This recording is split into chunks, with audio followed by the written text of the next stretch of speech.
नमस्कार दोस्तों, आप सभी का स्वागत है डी कोड आईएएस के यूट्यूब प्लेटफॉर्म पर। दोस्तों, ये वीडियो बहुत ही स्पेशल वीडियो होने वाली है। दोस्तों, हम लोग नॉर्मली करंट अफेयर्स को लेकर शुरुआत करे थे। अब करंट अफेयर्स को लेके ही हम लोग कंटिन्यू करने वाले हैं, लेकिन क्योंकि आज 1 फरवरी है और 1 फरवरी में यूपीएससी सीएसई 2023 का नोटिफिकेशन आने वाला था, तो वो आ चुका है। दोस्तों, आप लोग डेट देख पा रहे होंगे, ये 1 फरवरी 2023 का एग्ज़ाम की नोटिफिकेशन आ चुकी है। नेम ऑफ द एग्जामिनेशन आप देख पा रहे होंगे, 2023 सिविल सर्विसेज प्रिलिमिनरी एग्जामिनेशन। इसके लास्ट डेट की भी घोषणा कर दी गई है कि आप लास्ट डेट कब है आप अपना एप्लीकेशन जमा करने का, विच इज़ ऑन 21 फरवरी। सो बहुत बड़ा विंडो नहीं है। 1 फरवरी से 21 फरवरी तक, मतलब लगभग 20 दिन हैं आपके पास। इसके अंदर आपको फिलअप करना है। इस वेबसाइट पर जाने से ही आपको ये सारी इन्फॉर्मेशन जो है वो मिल जाएगी। कुछ इंपॉर्टेंट बात कर लेते हैं इस एग्ज़ाम से रिलेटेड। सबसे पहली बात, हम लोग डायरेक्टली टू द पॉइंट बात करेंगे। यहाँ पे full eligibility criteria condition fulfil होने के बाद ही आप एग्ज़ाम दे सकते हैं। Admit card is basically purely A provisional subject. ज़रूरी नहीं है कि आपको अगर प्रोविजनली आपके पास एडमिट कार्ड है तो आपको इनको एग्ज़ाम देने के लिए बाध्य करना पड़ेगा या आपको नौकरी देनी पड़ेगी। Everything depends upon the verification of the eligibility condition और ओरिजिनल डॉक्यूमेंट्स जो देखना चाहते हैं इन योर इंटरव्यू और पर्सनालिटी टेस्ट। इसके अलावा लिखा हुआ है कि आप कैसे अप्लाई कर सकते हैं। आपको ऑनलाइन अप्लाई करना पड़ेगा। वेबसाइट का नाम यहाँ दिया गया है। यहाँ पे जाकर के आपको रजिस्टर करना पड़ेगा अपने आप को, जहाँ से आपको एक वन टाइम रजिस्ट्रेशन प्लेटफॉर्म मिलेगा। ये जो वन टाइम मिलेगा ये लाइफ टाइम के लिए है दोस्तों, लाइफ टाइम के लिए। इसके अंदर आप अगर चेंज भी करना चाहें तो उसके लिए भी एक स्पेशल विंडो दी गई है। जैसे ही आप यहाँ पे अपना OTR प्लेटफॉर्म क्रिएट कर लेंगे तो ये अब से जब जितनी भी बार आप यूपीएससी का कोई सा भी एग्ज़ाम देने जाएं तो आप इसी OTR प्लेटफॉर्म से अप्लाई करेंगे। ये लाइफ टाइम के लिए बनने वाला है दोस्तों। तो कृपया इस OTR प्लेटफॉर्म को या OTR प्रोफाइल जो यहाँ पे लिखा गया है OTR प्रोफाइल, इसको बहुत ध्यान से बनाएं। जैसे कि मैंने कहा, इसके लिए भी मॉडिफिकेशन का एक भी आपको समय दिया जा रहा है, एक स्पेशल विंडो क्रिएट करी जा रही है। इसके अलावा अगर आपने एप्लीकेशन फॉर्म फिलअप कर दिया है दोस्तों, तो एप्लीकेशन फिलअप फॉर्म करने के बाद भी आपको 7 दिन का नोटिस या 7 दिन का ओपनिंग दिया जा रहा है, विंडो ओपनिंग दिया जा रहा है। या आपने एप्लीकेशन फॉर्म में कुछ गलत लिखा हो, अगर आप उसमें कुछ चेंजेस लाना चाहते हो तो करेक्ट करवाने के लिए 22 तारीख से, यानी कि 21 को ख़त्म हो रहा है लास्ट डेट, 22 तारीख से 28 तारीख के बीच में वो आपका टाइम जो है मॉडिफिकेशन के लिए दिया गया है दोस्तों। अगली बात करते हैं। जैसे हम लोगों ने कहा कि लास्ट डेट जो है वो 21 फरवरी का दिया गया है और ये जो है शाम के 6 बजे तक ही है केवल। एडमिट कार्ड जो है दोस्तों, ये बड़ा इशू रहता है कि कब निकलेगा एडमिट कार्ड। तो साफ जाहिर कर दिया है यूपीएससी ने कि एडमिट कार्ड जो है वो 3 हफ्ते पहले आएगा एग्जामिनेशन से। यहाँ पे नेगेटिव मार्किंग रहेगी दोस्तों। यहाँ पे क्लियर शब्दों में बताया जा रहा है कि नेगेटिव मार्किंग हुई, जैसा हर बार होता है। इसके अलावा यहाँ पे कुछ खास इंपॉर्टेंट चीज़ नहीं है। यहाँ पे एक चीज़ दी गई है, एग्जामिनेशन का जो डेट है ये 28 मई 2023 को है। तो कमर कस ले दोस्तों, यहाँ पे सब सर्विसेज का नाम दिए गए हैं। लगभग 21 सर्विसेज जो हैं इस एग्ज़ाम के थ्रू से होने वाली है दोस्तों। और इसके अंदर जो सबसे बड़ी न्यूज़ है, हम लोग की हमेशा से ये एक बात हो रही थी कि यूपीएससी अपनी जो है वो वैकेंसीज़ को गिराते जा रहा है, लेकिन अब की बार बहुत ज़्यादा वैकेंसीज़ निकली हैं दोस्तों compare to previous years. 1105 vacancy निकली है। तो मेरे हिसाब से ये एक गोल्डन अपॉर्चुनिटी है दोस्तों। ये एक गोल्डन अपॉर्चुनिटी कि जिसकी भी प्रिपरेशन ढंग की है वो अब की बार निकाल ले तो बहुत बढ़िया है। हालांकि मोदी जी हैं तो मुमकिन है, सब लोग कहते ही हैं। तो ये बात फिर से साबित हो रही है और उम्मीद करते हैं कि ये चीज़ जो है ये आगे भी यही ट्रेंड बरकरार रहेगी। आगे यहाँ पे लिखा गया है कि जो भी दोस्तों कैंडिडेट्स को मेंस एग्जामिनेशन और पर्सनालिटी टेस्ट में जो नंबर मिलेंगे उसको पब्लिक पोर्टल्स में जो है यूपीएससी नाम के साथ जो है डिस्क्लोज करेगी, ताकि दूसरा अगर कोई पब्लिक या प्राइवेट कंपनीज उनको रिक्रूट करना चाहे तो कर सकती है दोस्तों। ये किया जा रहा है इसलिए दोस्तों क्योंकि भारत सरकार ने ऑब्जर्व किया है कि एक increasing number of unemployed group बढ़ता जा रहा है दोस्तों। और अगर किसी ने ये एग्ज़ाम को क्वालिफाई किया है, प्रीलिम्स क्वालिफाई किया है, मेंस क्वालिफाई किया है, इंटरव्यू दिया है, तो जाहिर सी बात है वो एक अच्छा स्टूडेंट है। और उस अच्छे स्टूडेंट को जो है एक नौकरी अगर ऑप्शन मिले कि वो अपना परफॉर्मेंस कहीं पे दूसरे पोर्टल्स में दिख जाए तो उसको जॉब मिलने की गुंजाइश है। तो ये भी एक कहा जा सकता है कि सरकार की बहुत एक अच्छा स्टेप लिया गया है सरकार द्वारा। यहाँ पर बात करते हैं कि एक लिस्ट दी गई है, list of identified suitable services जो हैं suitable for persons with benchmark disabilities along with the physical requirement and functional classification. तो ये एक लिस्ट है, ये आप देख सकते हैं अगर आपके ज़रूरत की है तो, अदरवाइज़ आप इसको स्किप कर दें। यहाँ पे कुछ खास इंपॉर्टेंट चीज़ नहीं है दोस्तों। यहाँ पे हम लोग थोड़ा सा और आगे बढ़ते हैं। ये एक चीज़ इंपॉर्टेंट दी गई है कि प्रिलिमिनरी एग्जामिनेशन जो है वो कितने सेंटर्स में होगी दोस्तों। तो आप लोग देख सकते हैं लगभग 79 ऐसे लोकेशंस हैं जहाँ पे प्रीलिम्स की एग्जामिनेशन होगी। आप लोग अपने हिसाब से नियरेस्ट जगह से दें। एक चीज़ मैं ज़रूर बताना चाहूँगा दोस्तों कि ये जो है ये फर्स्ट कम फर्स्ट सर्व जैसा है, फर्स्ट कम फर्स्ट सर्व जैसा है। तो अगर आप लेट करेंगे दोस्तों तो हो सकता है कि आपको अपने घर से बहुत दूर जाके एग्ज़ाम देना पड़े। तो जितनी जल्दी हो सके आप जो है फॉर्म फिलअप कर लें। 79 एरियाज़ दी गई हैं प्रीलिम्स के सेंटर्स के लिए। जहाँ तक मेंस की बात है तो वहाँ पे 24 सीट्स दी गई हैं। यहाँ पे प्रीलिम्स क्वालिफाई करने के बाद एक डैफ फॉर्म भरना पड़ेगा। डैफ मतलब डिटेल्ड एप्लीकेशन फॉर्म नंबर 1। इसको जैसे आप भरेंगे, इसको जितनी जल्दी हो सके भरना, जैसे आपका प्रीलिम्स क्वालिफाई होता है, फॉर्म निकलता है तो, ताकि आपको अपना नियरेस्ट लोकेशन जो है या नियरेस्ट सेंटर जो है वो एग्ज़ाम देने को मिले। आगे बढ़ते हैं दोस्तों। यहाँ पे लिखा गया है first apply first allot basis पे होता है, तो जाहिर सी बात है आपको जितनी जल्दी हो सके वो देना पड़ेगा दोस्तों। यहाँ पे एक चीज़ और दी गई है कि अगर आप चाहें तो आप अपनी लोकेशन चेंज करने की दरख्वास्त कर सकते हैं। मान लीजिए आपको बहुत दूर जाना पड़ रहा है, आपके लिए बहुत मुश्किल की बात है, तो आपके पास ये अधिकार है, right to change the centre, ये है आपके पास। लेकिन ये जो है ये डिस्क्रिशनरी राइट है आपके पास, ज़रूरी नहीं है कि आपको जो है वो फुलफ़िल कराई जाएगी।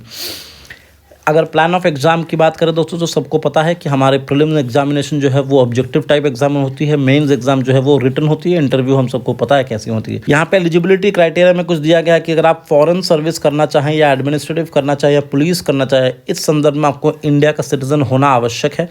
और अगर आप इनके अलावा कोई और सर्विस करते हैं तो आप सिटीज़न ऑफ इंडिया भी हो सकते हैं, नेपाल भी हो सकता है, भूटान भी हो सकता है, और यहाँ पर लाइन से एक लिस्ट दी गई है। इसके अलावा एज की अगर हम बात करें तो मिनिमम 21 ईयर्स होनी चाहिए, मैक्सिमम 32। यहाँ पे आपको दिखाई दे रहा होगा अपर लिमिट के लिए एज में रिलैक्सेशन है।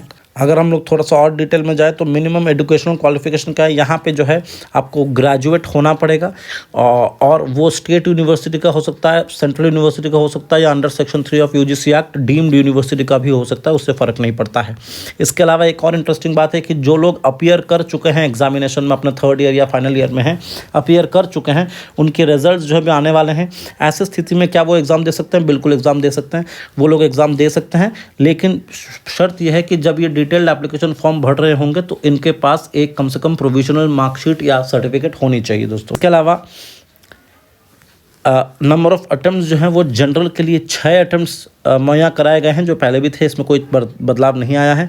SC/ST के लिए अनलिमिटेड है, OBC के लिए 9 है, और यहाँ पे फिजिकली हैंडीकैप्ड या फिजिकली चैलेंज या डिसेबल्ड के लिए ये आपके पास एक लिस्ट दी गई है। इसके अलावा जो इम्पोर्टेंट चीज़ है वो ये है कि फ़ीस कितनी लगेगी दोस्तों। फ़ीस देखिए 100 रुपये लगेगी, लेकिन उनकी लगेगी जो लोग जनरल कैटेगरी से बिलोंग करते हैं। फीमेल्स को नहीं लगेगी, चाहे वो जनरल हो या OBC SC/ST में हो। SC/ST पर्सनस को नहीं लगेगी, और बेंचमार्क्ड डिसेबिलिटी कैंडिडेट्स जो हैं उनको नहीं लगेगी। दोस्तों आगे बढ़ते हैं, यहाँ ये नोटिफिकेशन को पूरी तरह से देख लेते हैं। यहाँ पे क्लियर तौर पे दिया गया है कि plan of action, plan of examination कैसा होगा। हम सबको ये चीज़ डिटेल में पता है। जो चीज़ समझने लायक है वो आप लोग यहाँ पे देख लीजिए। सब जो रिटर्न एग्जाम होने वाली है वो 1700 नंबर की होने वाली है, ये नंबर ऐड होंगे, और 275 नंबर जो पर्सनालिटी टेस्ट का होता है, टोटल 2025 मार्क्स का टेस्ट होगा। ये पूरा का पूरा जो है सिलेबस के पूरा डिटेल में सिलेबस बताया गया है।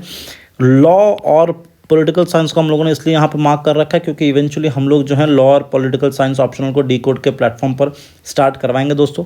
आप लोग अगर ये देख रहे हैं तो हम लोग अभी पेज नंबर 28 में हैं। ये 28 से ये लगातार जो है ये सिलेबस कंटिन्यू होगी दोस्तों, ये कंप्लीट सिलेबस है। अच्छा बाय द वे, बहुत लोग ऐसे भी पूछते हैं उनको पुलिस सर्विसेज में जाना है, और पुलिस सर्विसेज के लिए वो आई विजुअल टेस्ट या विजुअल इम्पायरमेंट के बारे में पूछते हैं कि विजुअल रिक्वायरमेंट्स क्या क्या हैं। तो वो जो है आप लोग देख रहे होंगे, ये पेज नंबर 29 में नोट नंबर 2 में ये टेबल बनाया गया कि विजुअल इम्पायरमेंट के कहाँ तक किस लिमिट तक जो है अलाउ करते हैं। तो ये आप इसको देख सकते हैं। ये पूरा सिलेबस दिया गया है दोस्तों। पेपर 1 जो प्रिलिमिनरी एग्जामिनेशन में आने वाला है, पेपर 1 2 घंटे का होगा दोस्तों। पेपर 1 में current affairs, history, geography, polity, economy, general issues on environment and science and technology के से रिलेटेड होगा। पेपर 2 जो होगा प्रीलिम्स का वो क्वालिफाइंग नेचर का है। इसमें comprehension, logical reasoning, interpersonal skills, decision making, mental ability, basic numeracy, ये सब चीज़ें होंगी। जो पेपर 2 है मैंने जैसे कहा क्वालिफाइंग है, क्वालिफाइंग से मेरा मतलब ये है कि आपको मिनिमम 33% नंबर जो है लाने पड़ेंगे इसमें। अगर ये आप नहीं ला पाते तो आपका पहला वाला पेपर जो है वो चेक नहीं होगा दोस्तों। मेंस एग्जाम की भी यहाँ पे दी गई है, शुरुआती क्वालिफाइंग पेपर से होती है, इंडियन लैंग्वेज और इंग्लिश से। इसके अलावा आपको एक ऐसे पेपर लिखना पड़ेगा, फिर जीएस का 1 पेपर जिसमें हिस्ट्री आती है। इसमें जो नई चीज़ें ऐड होंगी मेंस में, हम सबको पता होगा कि post independent India, world history और salient features of the Indian society, ये चीज़ें ऐड होंगी। ये हमें ज़्यादा ध्यान देकर पढ़ना पड़ेगा मेंस के पर्सपेक्टिव में। अगर हम GS2 की बात करें तो गवर्नेंस पे डिटेल चीज़ें पूछी जा सकती हैं। गवर्नेंस को लेकर के एक पूरी डिटेल में सीरीज़ लेके आने वाला है दोस्तों हम लोग डीकोड IAS के प्लेटफॉर्म पर, तो बने रहिएगा चैनल के साथ। इसके अलावा जो GS3 की पेपर है, GS3 का पेपर है दोस्तों, इसमें साइंस एंड टेक्नोलॉजी से लेकर के इकोनॉमिक्स, बायोडाइवर्सिटी, एनवायरनमेंट, सिक्योरिटी एक नया चीज़ है और डिज़ास्टर मैनेजमेंट एक नया चीज़ है। ये 2 नया चीज़ है जो प्रीलिम्स में नहीं आता है, मेंस में आता है। इस बात का ध्यान रखिएगा दोस्तों। आगे चलते हैं, पेपर 5 यानी कि GS4 का जो पेपर है वो एथिक्स पे है। एथिक्स में कीवर्ड्स को मैंने अंडरलाइन कर रखा है, अगर आप लोग देख पा रहे हैं तो इसी पे फोकस करिएगा।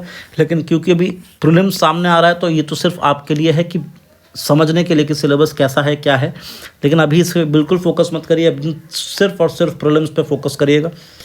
जो ऑप्शनल का पेपर आता है उसमें आपको 2 पेपर लिखने पड़ते हैं। ऑप्शनल का एक सब्जेक्ट का 2 पेपर आता है और 250 नंबर के टोटल 500 नंबर का पेपर आता है। और ये जो पेज नंबर 36 से शुरू हो रहा है ऑप्शनल का गिनती, ये एकदम कंटिन्यू होता रहेगा। अब अल्टीमेटली ऑलमोस्ट ये पूरा ही जो है आप लोग देख पा रहे होंगे, ये सब केमिस्ट्री का पूरा सिलेबस दिया गया है यहाँ पे। इसके अंत में अगर कुछ इंपॉर्टेंट चीज़ है तो उसी के लिए हम लोग जा रहे हैं। ये आप देख सकते हैं जो अंत में 155 पेज है, मतलब कि फ्रॉम 35 पेज नंबर 35 टू 155 ये पूरा मेंस के ऑप्शनल के सिलेबस है। मेंस के जितने सारे ऑप्शनल पेपर्स हो सकते हैं उस सब के डिटेल में सिलेबस दिया गया है। आप अपना छांट के जो है वहाँ से निकाल सकते हैं। मेरे हिसाब से उसका एक प्रिंट आउट होना बहुत आवश्यक है। इसके अलावा पेज नंबर 155 में और एक चीज़ दी गई है कि instruction for the candidates to file their online application. इसमें तो वही चीज़ें हैं जो हम लोगों ने शुरुआत में देखी, कुछ इसमें ऐड हो रहा है। उसको आप थोड़ा सा ध्यान से देखें कि कौन कौन से डॉक्यूमेंट्स जो हैं वो लोग एक्सेप्ट कर रहे हैं फॉर योर आइडेंटिफिकेशन। और दूसरी चीज़ ये है कि ऑनलाइन जब आप अप्लाई कर रहे होंगे तो आपको एक फ़ोटोग्राफ और एक सिग्नेचर जो है वो स्कैन कॉपी में .jpg फॉर्मेट में लगाना पड़ेगा, जिसकी एक लिमिटेशन दी गई है। उसका एक क्राइटेरिया है कि 20 KB साइज़ होनी चाहिए सिग्नेचर का, और इसका जो फोटोग्राफ का है वो 300 KB की साइज़ में होनी चाहिए। तो ये सारी चीज़ों को ध्यान में रखिएगा। अदरवाइज़ यही है आपका पूरा एप्लीकेशन फॉर्म। उसको फिर से दोहरा देता हूँ कि 28 मई 2023 को आपका प्रीलिम्स है। 21 को आपका लास्ट डेट है।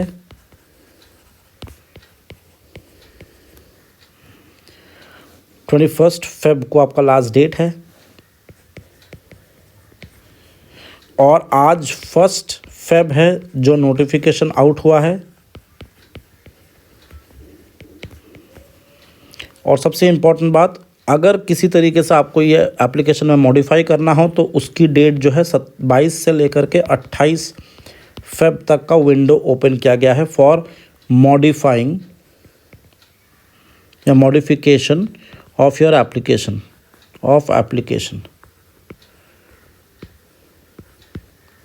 सो ये चीज़ें आपको ध्यान में रखनी है। आई बिलीव आपको ये डिटेल में समझ में आ चुका होगा। तो तुरंत जाइए और एग्जामिनेशन का फॉर्म को फिलअप कीजिए, क्योंकि जो सेंटर्स हैं वो फर्स्ट कम फर्स्ट सर्व पे होने वाली है।